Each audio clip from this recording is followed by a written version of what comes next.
Maharashtra times ऑनलाईनमध्ये आपलं सर्वांचं स्वागत आहे। 7 जून रोजी उद्धव ठाकरे छत्रपती संभाजीनगर दौऱ्यावर आहेत आणि या दौऱ्यामध्ये ते भारतीय जनता पक्षाला मोठा धक्का देण्याच्या तयारीमध्ये आहेत।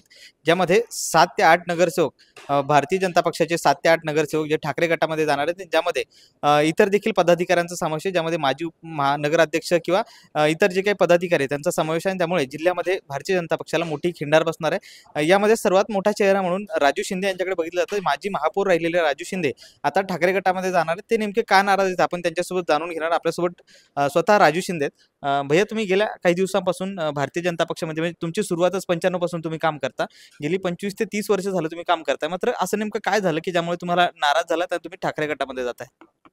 काय इतक्या वर्षापासून माझ्यासारख्या अनेक कार्यकर्त्यांनी भारतीय जनता पार्टीमध्ये काम केलं, भारतीय जनता पार्टी मोठी केली, भारतीय जनता पार्टी वाढवली, अनेक कार्यकर्ते त्याच्यामध्ये योगदान आहे। पण आता सत्तेमध्ये येऊन सुद्धा आम्हाला सत्तेचं काही म्हणजे हे नाही।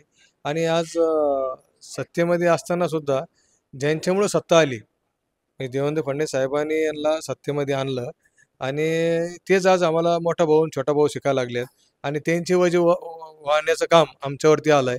शिंदे गटाचे आता लोकसभेला आम्ही त्यांचं काम केलं, विधानसभेला त्यांचं काम करायचं, स्थानिक याला काम करायचं आणि ज्यावेळेस काही छोटी निवडणूक येईल त्यावेळेस ते त्यांचे उभं राहतील आणि आम्हाला म्हणतील आता तुम्ही तुमचं बघा।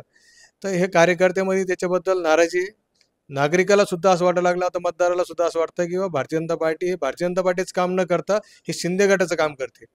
पण आता लोकसभेमध्ये पश्चिम विधानसभेमधून जवळपास 95,000 मतं हे भारतीय जनता पार्टीच्या कार्यकर्त्याच्या प्रचंड मेहनतीमुळे मिळाले। परंतु स्थानिक आमदारांनी एकही वेळेस भारतीय जनता पार्टीच्या कार्यकर्त्याचा असेल, पदाधिकाऱ्याचा असेल किंवा ज्यानं कोणी काम केलं त्यांचं आभार सुद्धा मानलं नाही किंवा त्याच्या पाठीवरून हात सुद्धा फिरवले नाही किंवा एखाद्या टीव्हीवर बोलताना एखादा शब्द बोलले नाही किंवा भारतीय जनता पार्टीच्या कार्यकर्त्यांना प्रचंड मेहनत केली। उलट ते म्हणतात की भारतीय जनता पार्टीच्या आपलं आम्ही मोठा भाऊ आहे। महाराष्ट्रातील प्रत्येक भारतीय जनता पार्टीच्या कार्यकर्त्यांनी शिंदे साहेबाच्या शिंदे गटाचं काम केलं, त्याच्यामुळे त्यांचे 7 खासदार निवडून आले आणि तरी ते म्हणत असतील की आमचं काम मोठं आहे। त्यांचं ग्राउंड लेवलला कोणीही काम नाही आहे। त्यांच्याकडे जे लोक आलेले ते ठेकेदार लोक आहे, स्थानिक शिवसैनिक म्हणा किंवा स्थानिक तिथले कोणी पॉवरफुल असे पक्षाचे पदाधिकारी त्यांच्याकडे आले नाही। जे काही पदाधिकारी त्यांच्याकडे आले असतील त्यांचे स्थानिक वाद आहे ते म्हणून गेले असतील किंवा काही कामाच्या निमित्ताने गेले असतील, अशा वेगवेगळ्या आमिषाने तिकडे गेलेले की मनातून ते सुद्धा गेलेले नाही। पण खरी शिवसेना अजून शिल्लक खाली, म्हणजे खरी शिवसेना खाली तशीच आहे। उद्धव ठाकरे साहेबांची शिवसेना जी आहे, जी ओरिजिनल शिवसेना, ती अजून सुद्धा खाली ग्राउंड लेवलला चांगली मजबूत आहे। म्हणून त्यांची सुद्धा इतक्या टप त्यांनी दिली आणि इतके त्यांची सुद्धा सीट आल्यात आणि भारतीय जनता पार्टीने टप दिल्यामुळं, भारतीय जनता पार्टीच्या कार्यकर्त्यांना काम केल्यामुळं त्यांचे खासदार निवडून आलेत किंवा त्यांचे जे काही उमेदवाराला मतदान झालं ते त्यांच्यामुळे झाले। ते काही त्यांच्यामुळे झालेलं नाही, शिंदे साहेबाच्या शिंदे गटामुळं। परंतु उलट्या बोंबा म्हणजे आमच्यासोबत राहायचं आणि आम्हालाच म्हणायचं की आम्ही मोठे आणि आमच्या ताकदीवर निवडून यायचं आणि म्हणायचं की आम्हीच मोठे, तर हे कार्यकर्त्याला पटलेलं नाही, नागरिकाला सुद्धा पटलेलं नाही, मतदाराला सुद्धा पटलेलं नाही। मतदारांनी भारतीय जनता पार्टीला पाहून, माननीय नरेंद्र मोदी साहेबांना पाहून मतदान दिलं होतं, ते काही शिंदे साहेबाच्या शिवसेनेला बघून दिलं नव्हतं। म्हणून नागरिकाला सुद्धा त्याचा राग येतोय, कार्यकर्त्याला सुद्धा वाईट वाटतंय आणि स्थानिक काही प्रश्न असतील, स्थानिक काही कार्यकर्त्याचे काही कामं असतील ते वेळेवर होत नाही किंवा त्यांना तशी दखल देण्यासाठी तिथं कोणी आम्हाला उपलब्ध होत नाही आणि ते त्यांची काही कार्यकर्त्याचं कोणी ऐकून घेतलं जात नाही। त्याच्यामुळे प्रत्येक कार्यकर्त्यामध्ये छोट्या कार्यकर्त्यामध्ये त्याची तीव्र भावना झाली आणि आता हे उद्रेक होतोय। 7 जुलैला उद्धव ठाकरे छत्रपती संभाजीनगरमध्ये येणार आहेत, तर त्यावेळेस तुमचा पक्षप्रवेश होणार आहे असं सांगितलं जात आहे। तर होणार आहे का तो पक्षप्रवेश आणि कोण कोण तुमच्यासोबत असणार आहे? असं आहे की आता 7ला होतोय का त्याच्या अगोदर होतोय की नंतर होतो, पण पक्षप्रवेश नक्की होणार आहे आणि 5-6 नगरसेवक आता येतील, काही जिल्हा परिषद सदस्य, काही पंचायत समिती, काही पदाधिकारी येणार आहे। ते स्वतःहून येत आहेत, ते स्वतः मला म्हणताय किंवा तुम्ही आमचा आवाज म्हणून केव्हा ना तुम्ही तिथे चला। काही आज आम्हाला भांडण आमचं शिंदे गटाच्या शिवसेनेशी तिथे खाली करावं लागतं। आमचा स्थानिक कार्यकर्ता त्यांच्याशी भांडतोय, त्यांचा कार्यकर्ता तिथं काम करतोय, तिथं तो ठेकेदारी करत असेल, काय करत असेल, आमचा कार्यकर्ता नुसतं बघतोय ते स्वतःचं पेट्रोल टाकून। भारतीय जनता पार्टीचे कार्यकर्ते इतके चांगले, स्वतःचा खर्च करून, स्वतःचे पैसे खर्च करून, फोन आला की मिटिंगला हजर आहे, फोन आला की आंदोलनाला येतोय, मेसेज आला तर कार्यक्रमाला जातोय। मला असं वाटतं असे कार्यकर्ते कोणी दुसऱ्या पक्षामध्ये नाहीये, परंतु तरी त्या कार्यकर्त्याची कदर स्थानिक मंत्र्यांना किंवा स्थानिक पदाधिकाऱ्याला नाहीये। म्हणून काही कार्यकर्ते नाराज आहेत, आज उघड बोलत नसले तरी त्यांच्यामध्ये नाराजी खूप आहे। आणि राहिला पक्षप्रवेशाचा विषय, हे 7 किंवा 8-10 तारखेला नक्की होणार आहे. आणि मी जर नाही म्हणलो तरी माझे कार्यकर्ते किंवा माझे आता ते लोक ऐकणारे नाही. त्याच्यामुळं आता आता आता संपर्क करताय. आता तुम्ही 30 वर्ष काम केलेला भारतीय जनता पक्षामध्ये 30 वर्ष काम केलेला कार्यकर्ता जातोय. तर अशा परिस्थितीमध्ये काही नेत्यांकडून तुमच्याकडे संपर्क करण्याचा प्रयत्न झालाय का किंवा तुम्हाला थांबवण्याचं झालंय का? तर केला असेल तर ते नेमके कोण आहेत? कोणी फोन केला? असं आहे की गेल्या 8-15 दिवसापासून ही सगळी प्रक्रिया चालू आहे. ते काय एका रात्रीतून होत नसतं कोणतंही. तर सगळ्या कार्यकर्त्याला माहिती होतं, नेत्याला माहिती होतं, पण त्याने सगळ्यांना नेहमीप्रमाणे इझी घ्यायचा विषय कुठं जात नाही. भारतीय जनता पार्टीची कार्यकर्त्याची अवस्था अशी आहे की जशी एखादी आता ते ह्या मीडियामध्ये नाही बोललं पाहिजे. तुम्ही कुठं जा, ती संध्याकाळी बरोबर आपल्या खुट्यावर येतात अशी त्यांना असं वाटतं. आणि ते तिथे येतात आणि त्यांचं दूध काढून घ्या बस. बाकी दिवसभर तुम्ही कुठं फिरा, पण संध्याकाळी तिथे येतील असं त्यांना असं वाटतं. आणि भारतीय जनता पार्टीचे कार्यकर्ते कोणतंही अपेक्षा न ठेवता काम करणारे कार्यकर्ते. त्या कार्यकर्त्याला विश्वासात घेणं, त्या कार्यकर्त्याला बोलणं, त्या कार्यकर्त्याच्या अडीअडचणी ऐकून घेणं, असं कोणी स्थानिक लेवलला आता राहिलेलं नाही. त्याच्यामुळं मला असं वाटतं की आता कार्यकर्ते स्वतःहून पुढे येतात. आता मला हे माहिती झाल्यानंतर अजून 2-3 जणांचे फोन आले. तुम्ही कधी जाणार आहे? आम्हाला सांगा, आम्ही पण येतो. पण मला असं वाटतं की ते येतील, काही आज येतील, काही उद्या येतील, काही महिनाभराने येतील, पण ते जास्त दिवस राहणार नाही. मला असं वाटतं की भारतीय जनता पार्टीचं अजून नुकसान होऊ नये. वरच्या लोकांनी तरी याची दखल घ्यावं आणि स्थानिक लोकांना सूचना कराव्यात आणि त्या कार्यकर्त्याला तरी कमीत कमी त्यांनी जीव लावावा एवढी मला त्यांच्याकडून अपेक्षा आहे. तुम्हाला फोन कुणाकुणाचे आले होते? थांबवण्यासाठी काही प्रयत्न झाले? तर नेमकं मोठ्या पदाधिकाऱ्यांमध्ये कोण नाव? असं आहे की मला आदरणीय बागडे साहेबांचा, आदरणीय दानवे साहेबांचा, आदरणीय अतुलजी सावे साहेबांचा, आदरणीय संघटन मंत्र्यांचा फोन येऊन गेला मला. ते कधी आला फोन? आता आलाय. अगोदर त्यांचा फोन कोणाचा आला नाही. स्थानिक आता जे आमदार आहे किंवा त्यांनी आता मला संपर्क साधलाय की सगळं आता माझं झालंय, बोलणं झालंय, माझं शब्द दिलाय.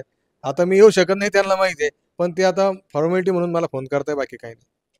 शिवसेना ज्यावेळेस फुटली तेव्हा ठाकरेंचे म्हणजे त्यांना मोठी खिंडार पश्चिम मतदारसंघामध्ये पडली. त्या ठिकाणी तुम्ही गेल्या अनेक वर्षांपासून 10 वर्षापासून काम करताय.